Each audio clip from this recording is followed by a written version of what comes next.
The new Winter of Woe fight just dropped, and I must say it pretty much goes without saying that I think Angela is the best option for the hashtag God and Metal objective, as, well, clearly she fits both of them because I wouldn't be using her otherwise, but also she just has the perfect kit to counter all the problematic nodes in this fight. Firstly, you have the Galvanize node, where if you hit her block, you're going to get shocked, and then she's going to switch into a phase where she's unblockable the whole fight.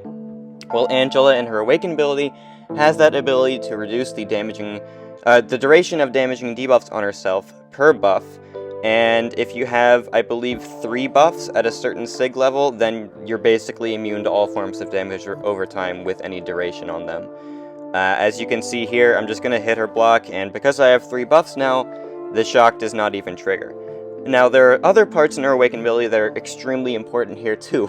Like, it's just crazy how well her kit is designed for this fight. So, the second part of her Awaken ability is the fact that per buff on her, she has a auto block control, and Gimme Shelter is one of the nodes in this fight.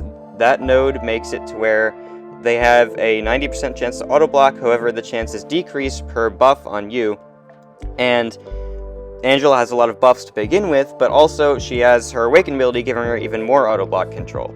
So basically, once you get like 3 buffs, you're never getting auto blocked, as long as your Angela is at an appropriate sig level. You might not actually need Sig 200 for this fight. I know like the Sig level to get like the minimum of like 3 buffs is like 160 or something around that level, but basically, since my Angela is, I think, Sig 189, she completely counters all of that in this fight.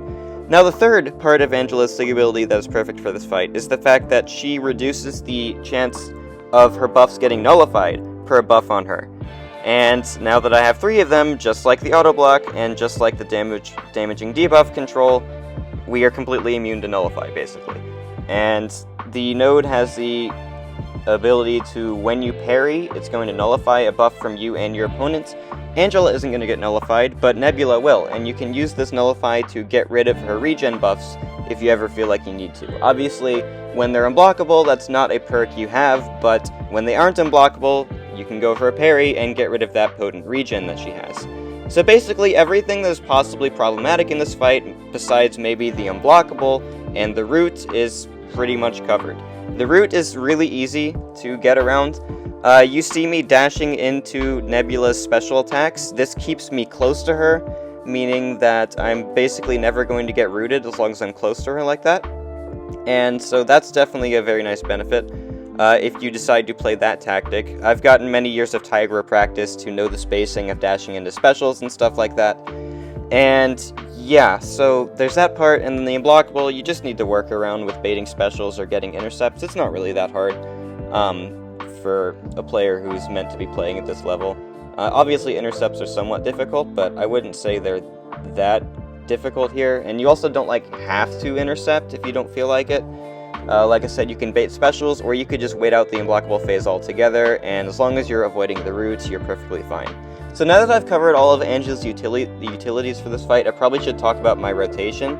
My rotation was basically get my 3 Furies, and then go for the SP3 Aptitude, and then just kind of repeat. Get the Aptitude, then go for another 3 Furies, and then go for Aptitude again, then go for another 3 Furies again.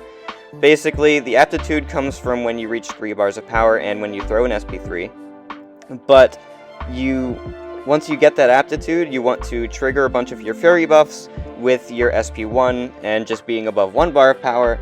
Once you have those 3 Fury buffs, then you're just going to go back for the Aptitude again. That's the rotation I came up with. You could go for just a spam SP1 rotation. That also works. I'm not exactly sure if it's better or worse, because this is just the only rotation I tried, was the SP3 one. But it worked effectively for me, so I assume it would work effectively for you. Yeah, that's what I would do for this fight. Go for SP3, then do an SP1, and SP3, SP1, all that kind of things. So, at this point, she's pretty low health, so I'm just trying to finish the job. Gonna go back for another SP3 cycle. There's not really much left to say. I basically covered everything about Angela for this fight. I guess one thing I could talk about is her regens are really nice, because if you take a little bit of chip damage, you're gonna get some of that back. Her regen is actually really underrated.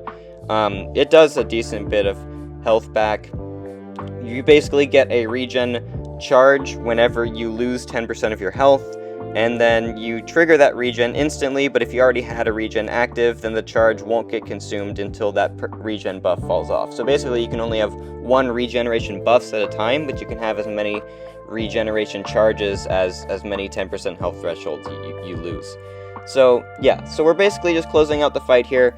I'm gonna do that thing with the SP2 where I dash in, because that gives me a safer opening to counter it than if I was far away. It's not perfectly safe, she can still block it, she can still light intercept me, but I figured it was worth trying, just because that also makes the root less able to trigger.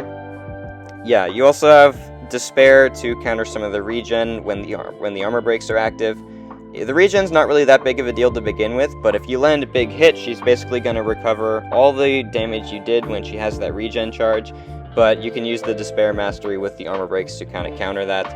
I'm going to mess up at the end, but we're still going to solo the fight, I believe. I don't remember what exactly I do. I might get hit by the SP... Yeah, I get hit by the SP2. If that crit me, I might have died, so that was a little lucky.